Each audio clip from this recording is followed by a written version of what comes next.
Hello, everybody. This is James Bond Discovered, dedicated to original peoples as always. And we've got a lot of special guests on the Indigenous Peoples documentary.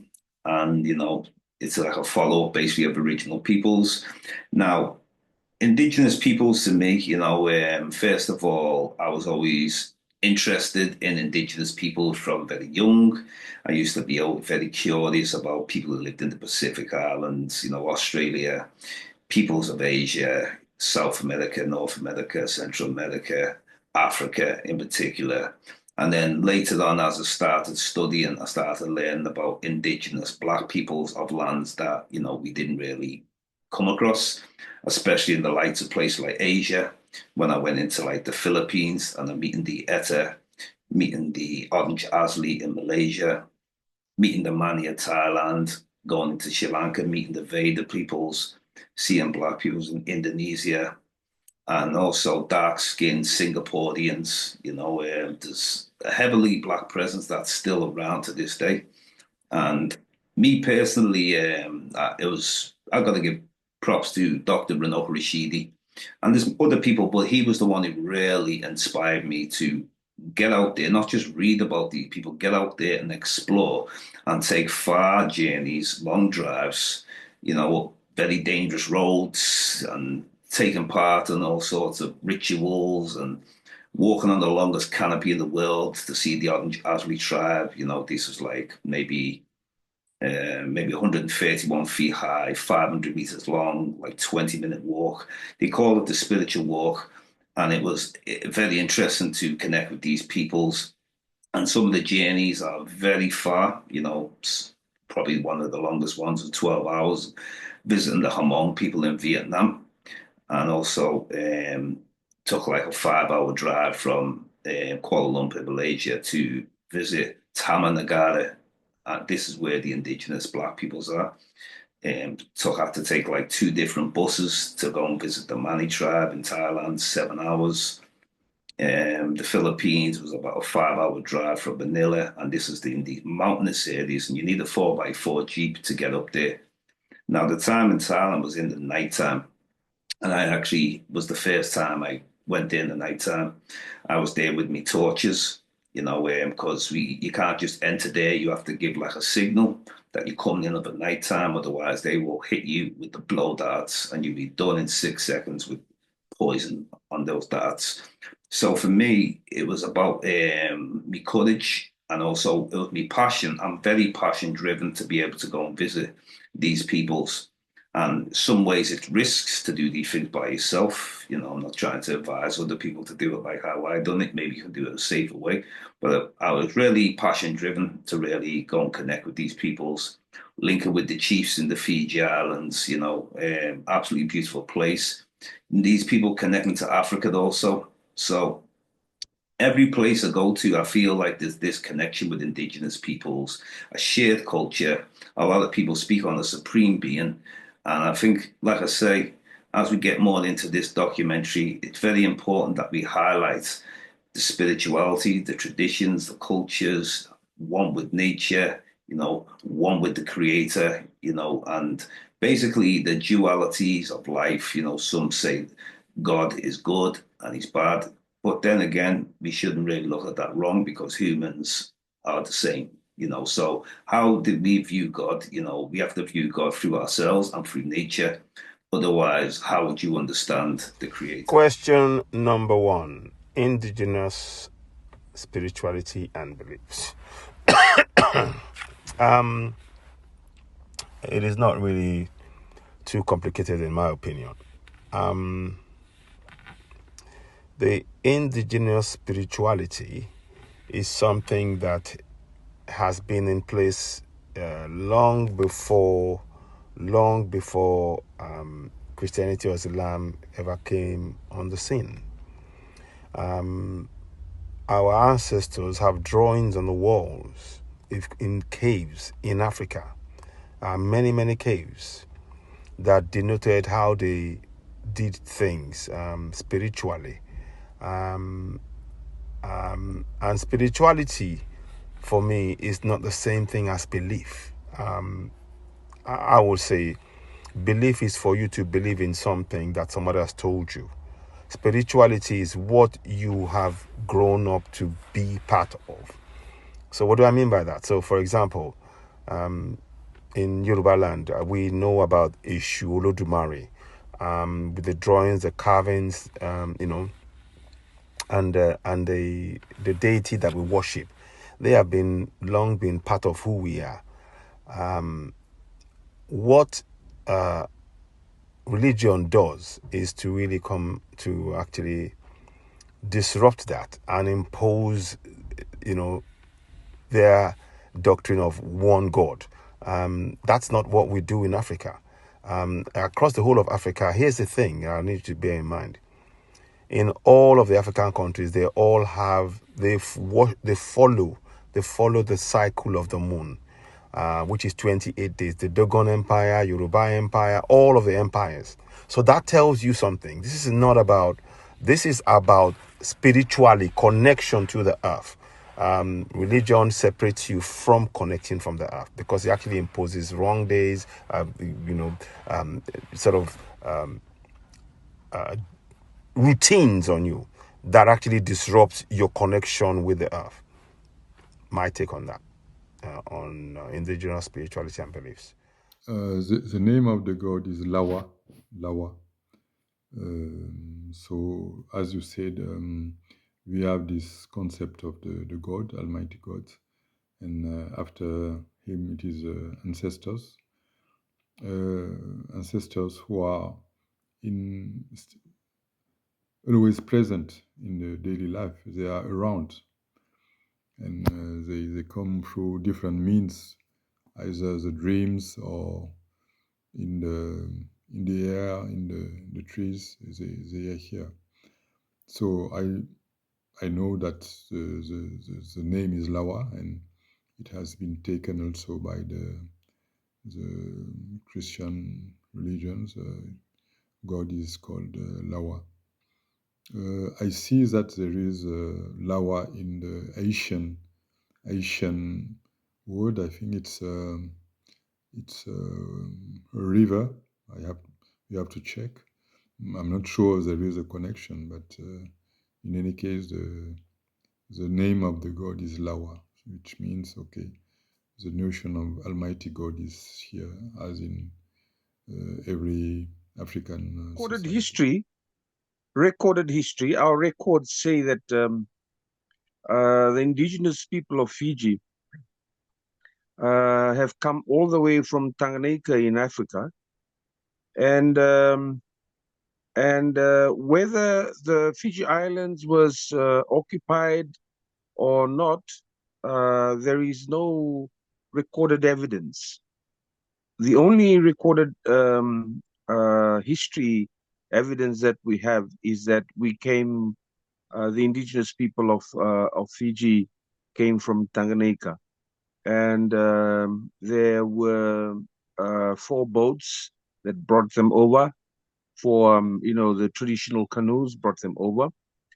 The 4 capsized somewhere in the Fijian waters, and then they the occupants of the boats had to find their way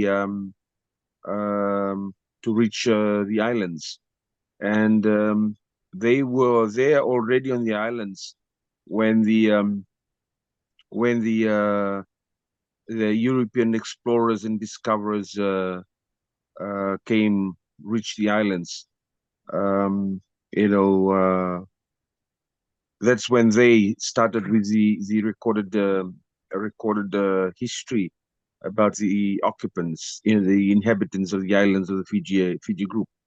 So the the only thing that connects the Fijians, the indigenous people of Fiji, is the way they chant, the way they dance, the way they live in tribes. These are all signs it's connected to their African lineage and connections. The way the cultural setup, the you have the chiefs, you have the chief's herald, you have the warriors. All these, if they do exist in Africa, then this is something that came with them when the indigenous people of Fiji, when they came over to Fiji, and still the setup in the villages are still like that.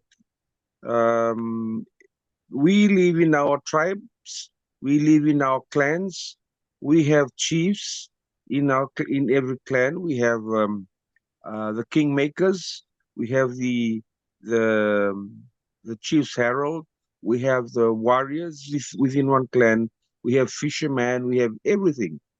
So it's a complete in one clan. It becomes a complete clan, complete because there are different responsibilities in all the clans or in all the groups that help shape up or make the clan complete. Um, that is the setup. The spiritual lives of the indigenous people of Fiji before the arrival of Christianity in 1835. More was on believing in the traditional way, uh, rituals, doing rituals, really like the Africans, where they dance and they chant and they light fires and all these sorts of musical, all traditional use of all traditional instruments. Um that was before the arrival of Christianity. So when Christianity arrived on Fijian shores, things turned to the Bibles and plus plus. But before that, um, the spiritual lives of the indigenous people was more to their uh, spiritual gods and godfathers or whatever they call it then. Um, it was more of a more earthly or more yeah, the term could be earthly, more it was not Christian in nature. Yeah, that's how they so that is just some tells that there's some kind of connection to the way Africans had conducted themselves in terms of their spiritual lives. So how can we preserve indigenous cultures? Very important, I mean, for me, self personally, I like to promote a lot of things, and the way I promote, I do podcast, I can promote it on social media, and I make sure to show a lot of images of indigenous peoples to try and keep these peoples alive, their traditions, and show things like some of the things that they're into, like using the blowpipe, how they hunt their animals, and also how they live amongst each other as a community. Like the whole community is like family, basically. It takes like the community to raise a child, and even like looking at the houses that they have, made out of nature, bamboo leaves and wood, everything.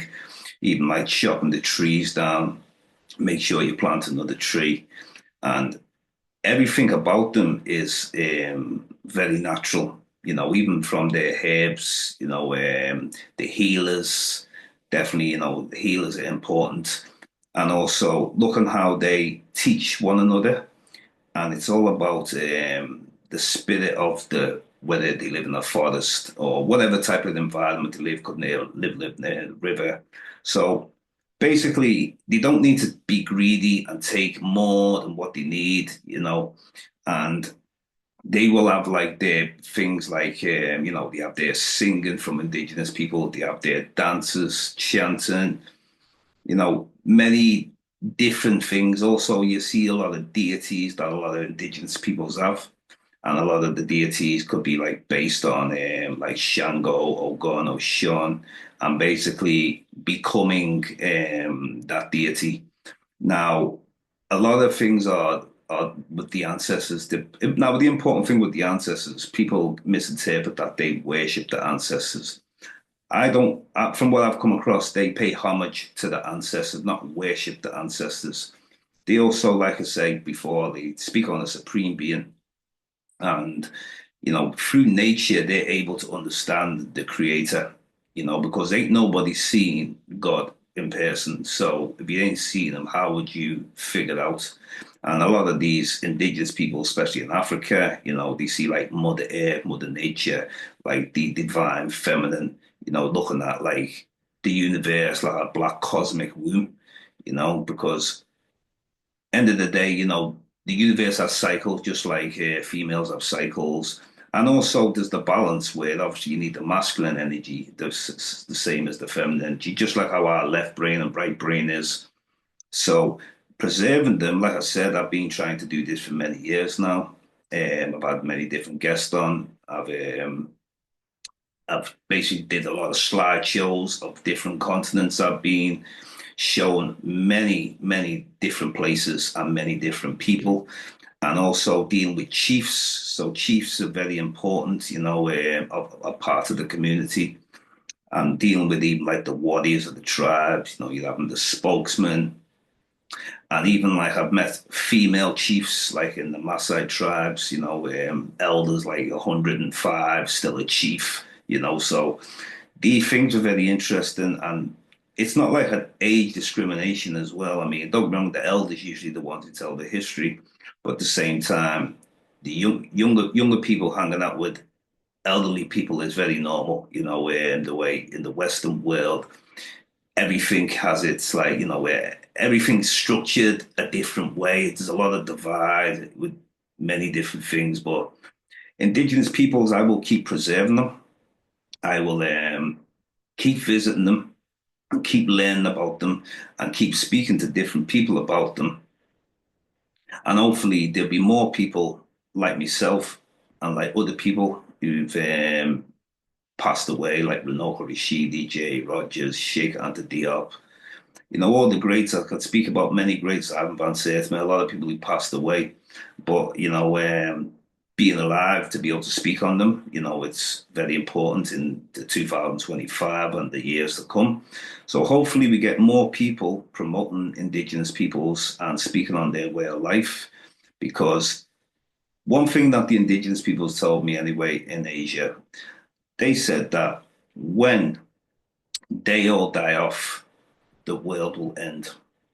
And that I took that very serious, that, because it was almost like they were saying that they're holding this world up, basically. They're the most divine, the most connected to nature, the most self-caring, and more work as a group, organized groups, and the neighbors, respecting the neighbors. And it's not a case of taking taking the land, or like ownership of land, or selling your land. This is, you pass on your home unless you have to move to, basically, because of somebody suffer from typhoons, very crazy earthquakes, and many eruptions, mudslides, and etc., etc. So basically, indigenous way of life is something that's really enlightened me. I connect to the indigenous wisdom, and I'm a free spirit, so I will connect to many more, and I hope to visit a lot more places in How to time to come. preserve and save indigenous traditions? It is very simple. We need to be speaking our language, our culture. We must bring it back. We must encourage our people to connect back to who we are. And that's one of the things that you will see me doing on a lot of my programs on Citizen Ewa, the platform where we speak truth to power. I'm a strong advocate for encouraging Africans to reconnect to our spirituality. It's in our DNA. We can't run away from it. It is important to tune in. We have to tune inwards.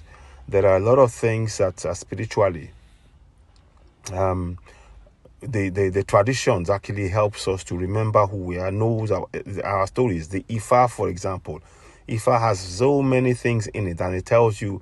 Ifa deals with sciences, it deals with life, it deals with religion, it deals with psychology, it deals with it everything, computers, you name it.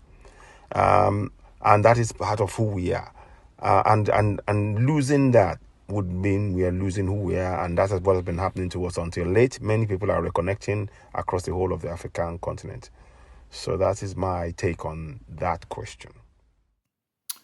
So, speaking about our spirituality, I remember a good tune of the reggae groups, Gladiators, Naturality. I think our spiritualities in Africa are linked to nature, to naturality. And in the Sun region, we have, for instance, a well, I think, a well called Kawana Tugule. Kawana Tugule. There's a great wall of an old lady, a grandma, and the name of the place is Kawara, and Na is mother. And this link with water, link with the earth, link also with the trees, it's a basis of our spirituality. So I think we can speak about spirituality as an ecological spirituality, links to nature, to the forces of nature. Spirituality, the spiritual lives of the indigenous people of Fiji. Before the arrival of Christianity in 1835, more was on believing in in the traditional way, rituals, doing rituals, really like the Africans, where they dance and they chant and they light fires and all these sorts of musical, all traditional use of all traditional instruments. That was before the arrival of Christianity. So when Christianity arrived on Fijian shores, things turned to the Bibles and plus plus. But before that, the spiritual lives of the indigenous people was more to their spiritual gods and godfathers or whatever they call it then. It was more of a more earthly or more the term could be earthly, more it was not Christian in nature. That's how they so that is just some tells that there's some kind of connection to the way Africans had conducted themselves in terms of the spiritual lives. Some of the challenges that indigenous peoples face, you got people coming in, illegal logging, coming in and taking more than what they need. You've got corruption with the governments in many different places, like what I've seen in even Kenya, where the Maasai tribes, their areas is restricted of where they're going to hunt. So basically, it's not like how it was many years ago, where Maasai's were great warriors, killed a lot of their lions, not with having to use guns like a lot of these other peoples to kill a lion. And it's not just about killing a lion just because you want to kill an animal, where there's a purpose of it. It's more like survival, lions as the king of the jungles. And you were considered as brave. It was considered bravery to be the more lions you killed, the more wives you had, according to the Maasai's. And their god called Engai was very interesting. Duality, good and bad.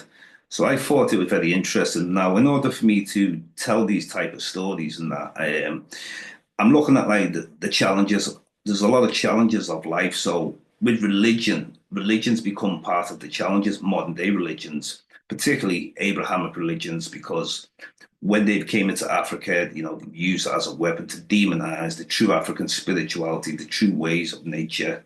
So in order for someone to bring something in, they have to tell you what you have is bad. Otherwise, no one would be interested. And a lot of these religions came with the sword, the gun. So this is why it's very important to understand what challenges they're facing. And of course, there's been challenges that they face, like even before invasions, like nature, the challenges of nature, like droughts, you know, um, grasslands and vegetation becoming deserts, so, and having to, there have been tribal conflicts in the past, but never um, like what we see today, where there's just too many tribes now. A lot of different people, form their own little tribes and that. But at the end of the day, we are really nations. That's who we really are. And there's too many challenges. And yes, there's people there who promote and tried to save parks, save rainforest, preserve a lot of the cultures. But it's not enough. We need more people doing it. And at the end of the day, we have people who are the people of nature, then we have nature haters. So what we must do is promote and take nature seriously, because all things like extra catastrophes, like in the Amazon rainforest, these people were, speaking about there's a lot of more storms, a lot more like nature's attacking them more with all the forests being chopped down, building motorways, houses, and everything else. So these are very important challenges what Indigenous people face. The corrupt governments, many places, and also they use Indigenous peoples in different places, for the palm oil, the resources. So they might like come in and then they're going to claim, the government will claim spots where they believe the resources are, that then it'll affect the Indigenous peoples. They have to move, retreat to other areas. So there's too many challenges they face, but hopefully soon, I'm a believer. I believe everything is not by accident. It's all for the reason. Everything is all written out there already. Connect to the Indigenous conscious mind. And at the end of the day, we look how Indigenous people use their burial practices and everything completely different, going back to the earth. We live off the earth, we're one with the earth. So many challenges they face, and hopefully soon we wake up a lot more people, and a lot more people can promote and save these people and save our world. Um, what is the problem today for the problem? What is the problem today Indigenous people are facing? It's very simple. The problem that Indigenous people are facing is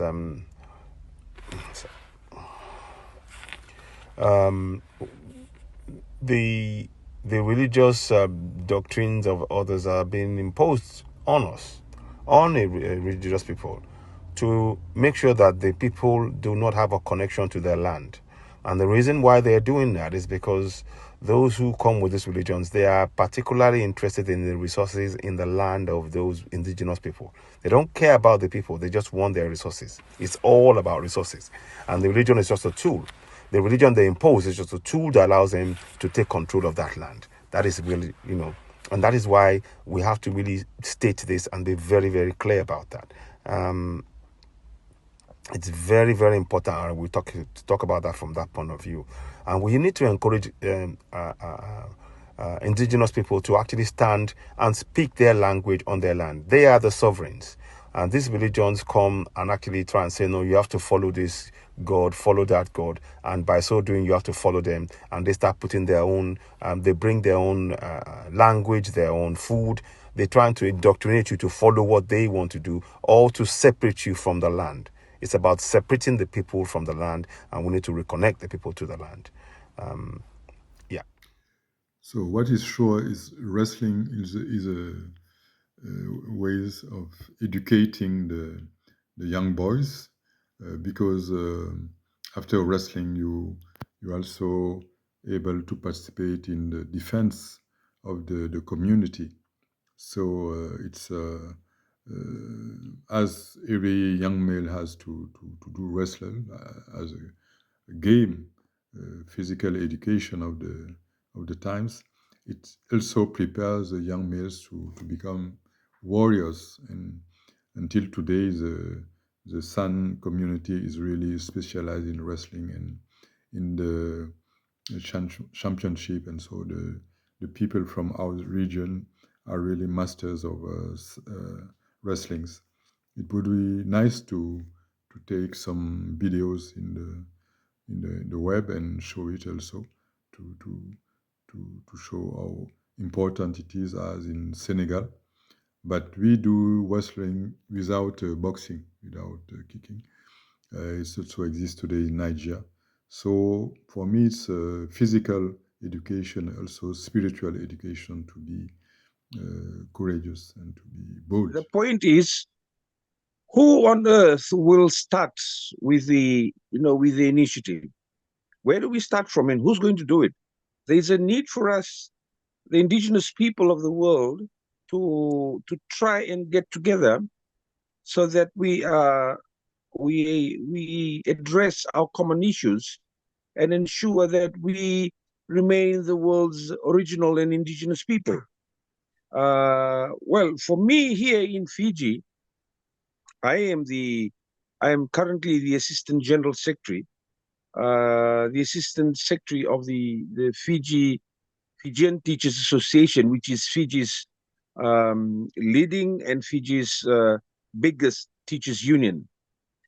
My concern right now is that is the solidarity of the indigenous teachers and how they can safeguard their own identity, because the population in Fiji is around 80% indigenous, and the others make up come from the other races that have arrived late into our shores through indigenous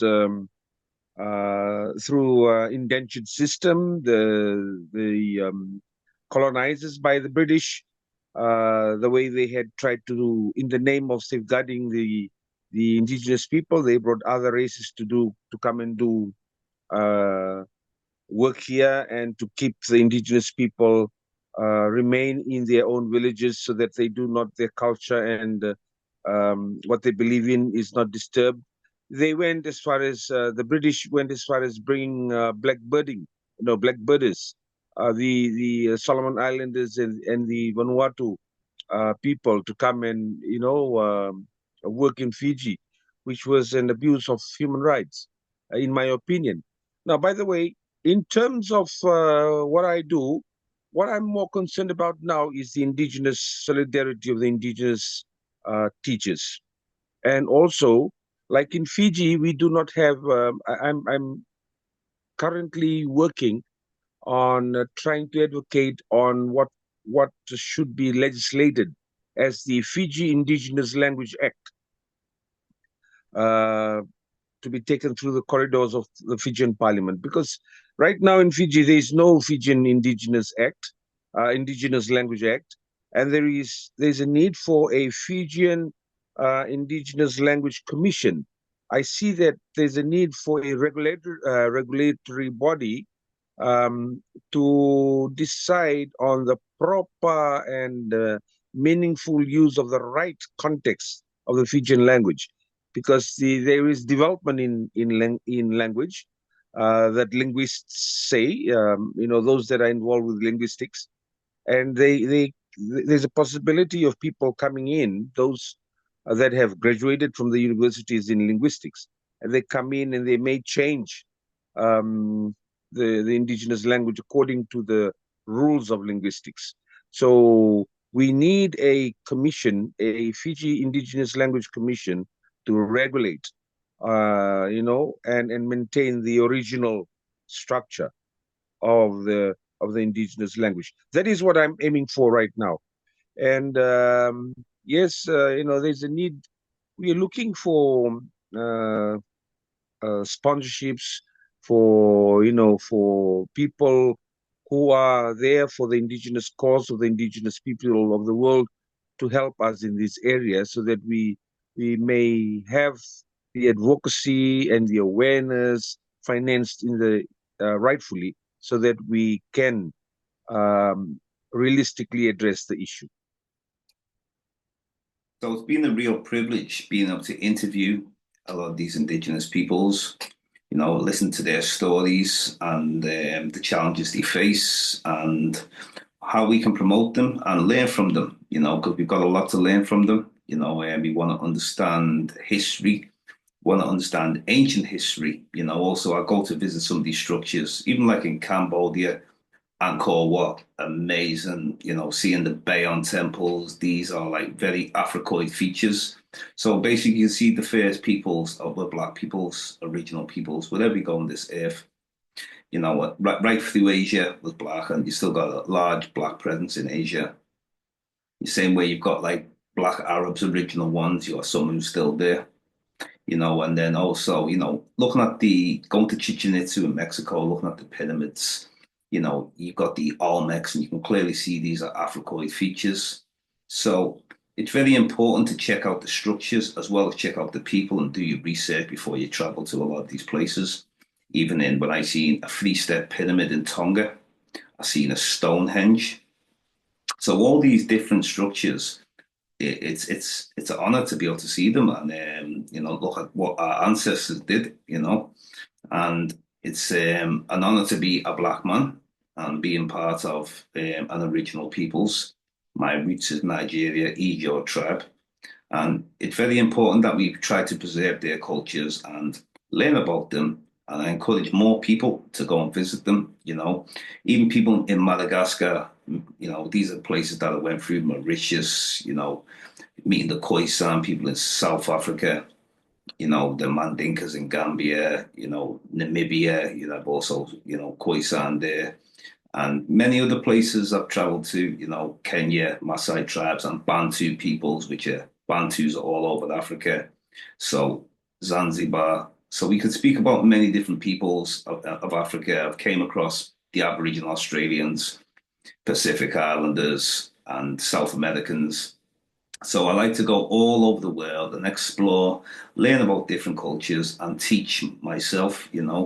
Great inspiration from many books that I've read. Sheikh Anta Diop's books, Dr. Ben's books, Renaud Rashidi's, Ivan Van Sertima's, and a lot of journals I've read as well, not just only books. And I like to also watch.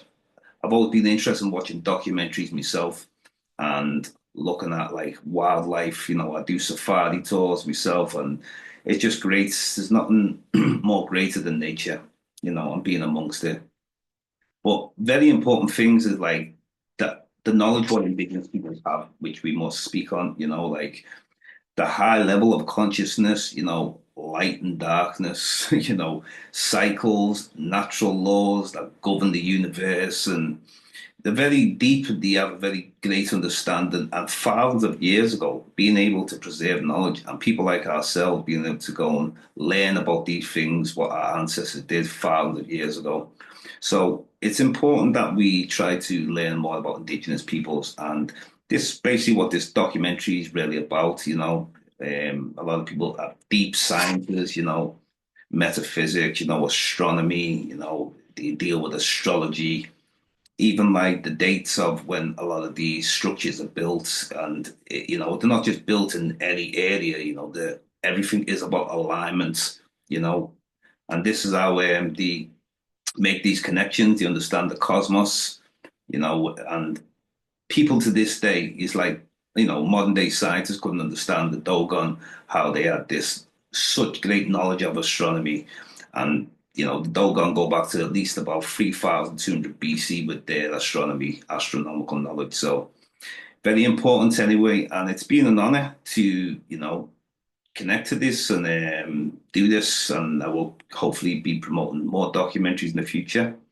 We deal with the physical and with also the spiritual. In the spiritual realm, who knows what's there, but according to the ancestors, there's good spirits, bad spirits, and you know, hopefully maybe soon we'll get into 5D and then we'll see it all. Or maybe we've got to wait till we pass. And life is eternal.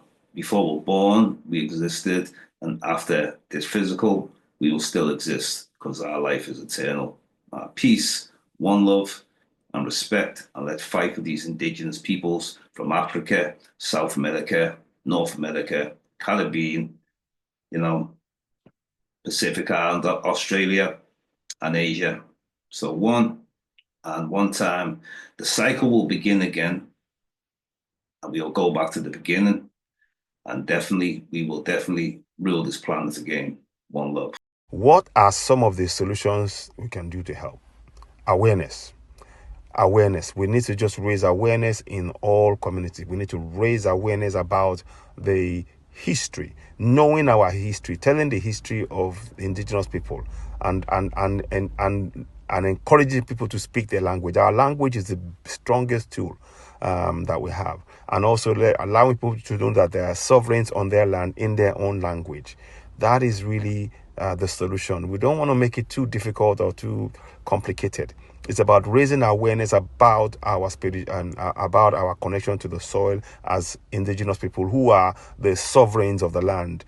We have sovereignty, we have authority, and we have power, and that must be encouraged to be used in all indigenous people, land, for people to know that they are sovereign, and those that bring the religion under the guise of religion, they come and actually claim your sovereignty. Because when you start speaking their language, when you start having to do things in their eating their food and all that, they are taking control of your land, they are controlling your mind, and we need to break free from that. I hope that answers the question.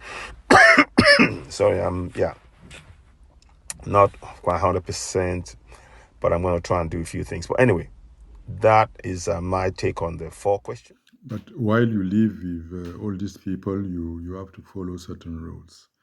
For instance, the rule of hospitality. When you arrive somewhere, they will give you water to welcome you. And often, especially when you come for a special purpose, you have something to say, something important. You don't talk before you have drink, even if just a little quantity of water. You have to wait until you drink this water to talk. And sometimes it's like a theater, because people are here, they wait that the water comes before starting talking. And when you are a foreigner, when you come from outside, you can find it a little special to drink just a little water before saying good morning and how are you, and beginning to greet the people. So I'll give thanks to the guest like Lazare from Burkina Faso, who's out in New Caledonia, and Ayo, brother of Nigerian descent, and Maika from the Fiji Islands. So together, we've just done a connection because we all felt it's important to speak on Indigenous peoples and connect also to each other. Let's make connections around the world. This is what it's about. Some people are not traveled, they don't have no intention to travel, but for me, it's very important, and it's made me the person who I am today, a more wiser person, my spirit's grown more, and I feel like I have more of a purpose in life, and that's what it's about. So hopefully we've got more people who can help and promote these indigenous peoples and save their way of life, save the rainforest, and just save the world, basically, because through indigenous mentality, actually contributing to saving the planet. We've got to, don't be chopping all the trees down. We've got to preserve nature, stop killing off all the wildlife, so less greed, more peace in this world. And indigenous peoples, I believe that they have the solutions to a lot of the problems that the world is suffering, and the ancestors, passing on knowledge to the ancestors, teach the children, eventually they're going to be the fathers, the mothers, and the grandfathers, and so on. So knowledge, it must be passed down. And like I say, I try to connect to my ancestors by passing on the traditions and following the traditions and learning more and trying to study more. That's what I'm about, and traveling more. So I'll give thanks to the guest anyway. This is James Diboe Discovering, dedicated to original peoples as always, and we give thanks and be more documentaries to come in the future. But always have a good think about what is said and think of ways how we can save the culture, preserve the culture, and recognize the challenge that they face. So I give thanks and I'm out on this one.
Peace.